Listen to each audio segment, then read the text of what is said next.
জয় শ্রীরাম আর জয় বাংলার মাঝখানে ফাঁসবেন না। যে আপনাদেরকে ভালো রেখেছে, যে আপনাদেরকে ভালো আগামী দিন রাখবে। সোমবার শিলিগুড়ি মহকুমা পরিষদের অন্তর্গত ফাঁসিদেওয়া ব্লকের বিধাননগরে ফাঁসিদেওয়া খড়িবাড়ি বিধানসভার তৃণমূল কংগ্রেসের প্রার্থী রীনা টেপ্পো এক্কার সমর্থনে জনসভা করল অভিনেতা তথা সাংসদ দেব।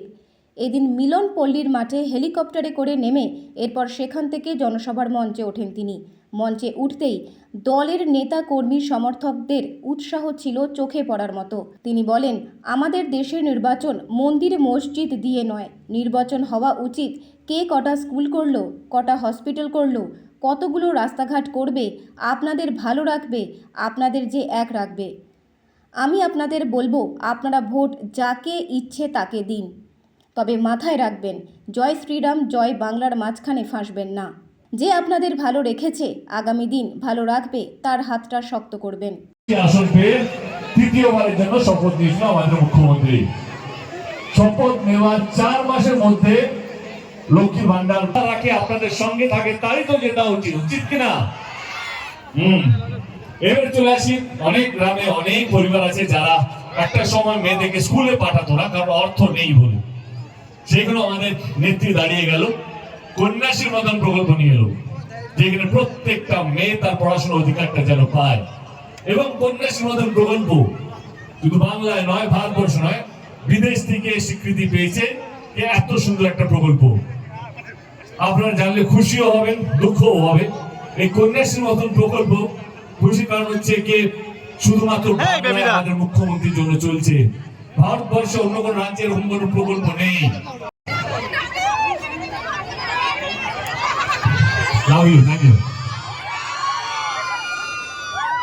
বলতে এসছি, আমি আপনাদেরকে জোর করবো না, আপনাদের দোয়া যেন আমাদের প্রার্থী যিনি আছে তার প্রতি যেন থাকে। দিদি হাতটা ধরতে পারি? আপনারা আশীর্বাদ করবেন তো? কারণ কি হচ্ছে, যেটা আমি সব জায়গায় বলি, নির্বাচন আসে আর যায়। জাস্ট মনে হলো 2 বছর আগে 2024-এ লোকসভা নির্বাচন হলো, 1 সেকেন্ডে মনে হচ্ছে 2026-এ নির্বাচন শুরু হয়ে গেল। যেটা সবচেয়ে বেশি দরকার সেটা হচ্ছে আপনাদের আশীর্বাদ, আপনাদের দোয়া, আপনাদের বিশ্বাস। এটা সবচেয়ে বেশি দরকার। এটা যদি থাকে, যে কোনো নির্বাচন চোখ বন্ধ করে জেতা যায়। সেজন্য আমি আপনাদের গ্রামে, আপনাদের পাড়ায়, আপনাদের ব্লকে এসেছি আমার প্রার্থী রীনাদির জন্য আপনাদের আশীর্বাদ চাইতে। আপনারা সঙ্গে আছেন তো? আমি কোনোদিনও কোনো দলকে ছোট করে নিজের দলকে বড় করিনি।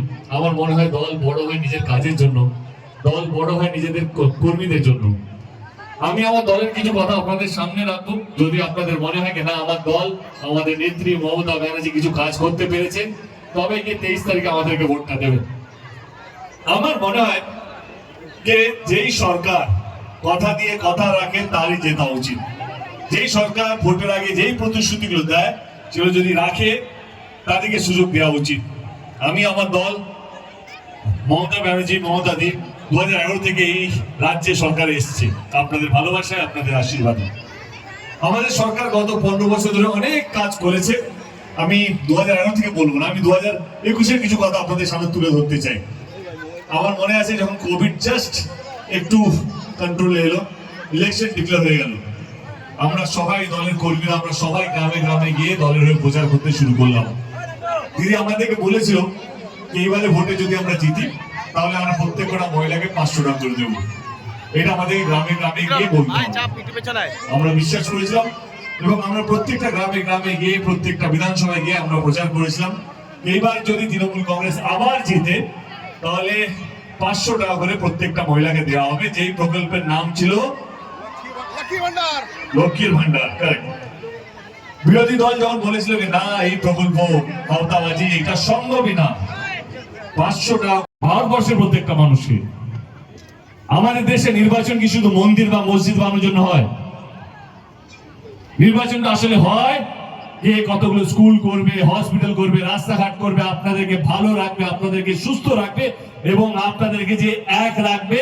এই নির্বাচনটা হচ্ছে সেই নির্বাচন। আমি আপনাদেরকে অনুরোধ করবো, ভোট যাকে ইচ্ছা দিতে পারেন, কিন্তু মাথায় রাখবেন জয় শ্রীরাম আর জয় বাংলার মাঝখানে ফাঁসবেন না।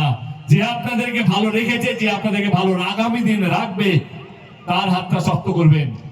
যে দল আপনাদের পাশে ছিল, যেই দল আপনাদের পাশে আছে, এবং যেই দল আপনাদের পাশে থাকবে, তারই জেতা উচিত।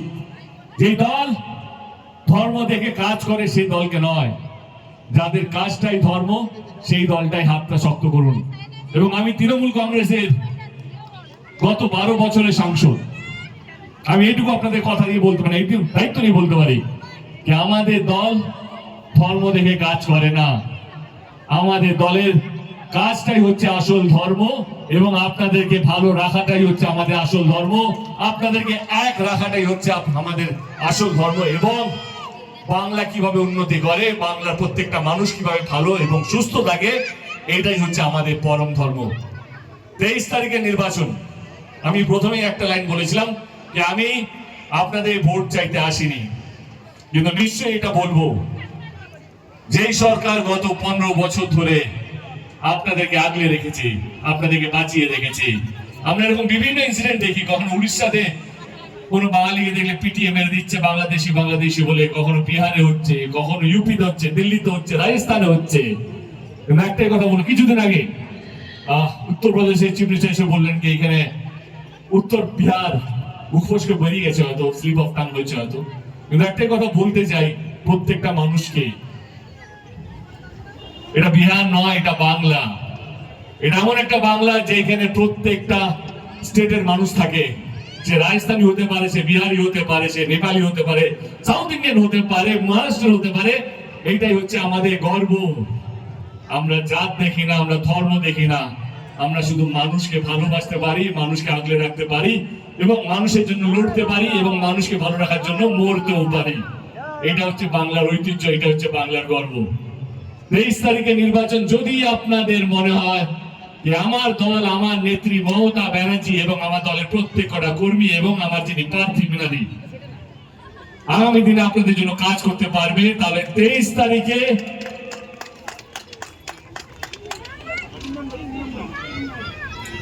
যদি আমাদের দল, আমাদের নেত্রী মমতা ব্যানার্জি এবং আমার দলের কর্মীরা এবং আমার প্রার্থীরা আগামী দিন আপনাদের জন্য কাজ করতে পারবে, তাহলে ইভিএম মেশিনে 3 নম্বর বাটনটা টিপে, ইভিএম মেশিনে 3 নম্বর বাটনটা টিপে আমার দিদি, আমাদের প্রার্থী এবং আমার দলের হাতটা শক্ত করবেন। এইটুকুই বলার জন্য এসেছি আপনাদের কাছে। আমরা গতবারে বিধানসভায় যা ফল পেয়েছিলাম তার থেকে অনেক বেশি ভালো এবং অনেক বেশি সিট করে আমরা জিততে চলেছি, এটা নিয়ে কোনো সন্দেহ নেই। ধর্মের নামে রাজনীতির একটা কথা বললেন, কারেক্ট? আপনার মনে হয়নি? আমি যে লাইনটা বললাম কি বাবরি মসজিদের জন্য ভোট চাওয়া হচ্ছে, এটা তো আমরা দেখেছি কি না দেখিনি, তো আপনারা বলুন হ্যাঁ না। এই নির্বাচনটা কিসের জন্য হয়? যে ভালো রাখবে, এক রাখবে, হসপিটাল, স্কুল, কলেজ, রাস্তাঘাট। তো আমার মনে হয় আমি যেই দলই হোক না কেন, আমি তো বললাম, আমি তো ভোট তো চাইনি, একবার শুনে আমাকে ভোট দিন, আমাকে ভোটটা দিন বলেছে একটা। আপনাদের যদি মনে হয়, কারণ ভোট এমন একটা জিনিস, সেটা প্রত্যেকটা মানুষের গণতান্ত্রিক অধিকার। আমি আমার দলের হয়ে কথা বলতে পারি, আমার দল কী কী কাজ করেছে এবং আগামী দিনে কী কী কাজ করবে, এইটা তো ক্যাম্পেন হওয়া উচিত। আমি জয় শ্রীরাম বলবো, আল্লাহ আকবার বলবো, এইটা বলবো, ধর্ম দিয়ে সুশ্রী দিয়ে মানুষকে বিভ্রান্ত করা সেই রাজনীতির মধ্যে আমি বিশ্বাস করি না। রইল কথা কে জিতবে কে হারবে, মানুষ যাকে বেশি বিশ্বাস করবে, যার কথা বেশি বিশ্বাস করবে সেই জিতবে। আর আমার মনে হয় সেখানে মমতা ব্যানার্জি অনেকটা এগিয়ে আছে। ধন্যবাদ।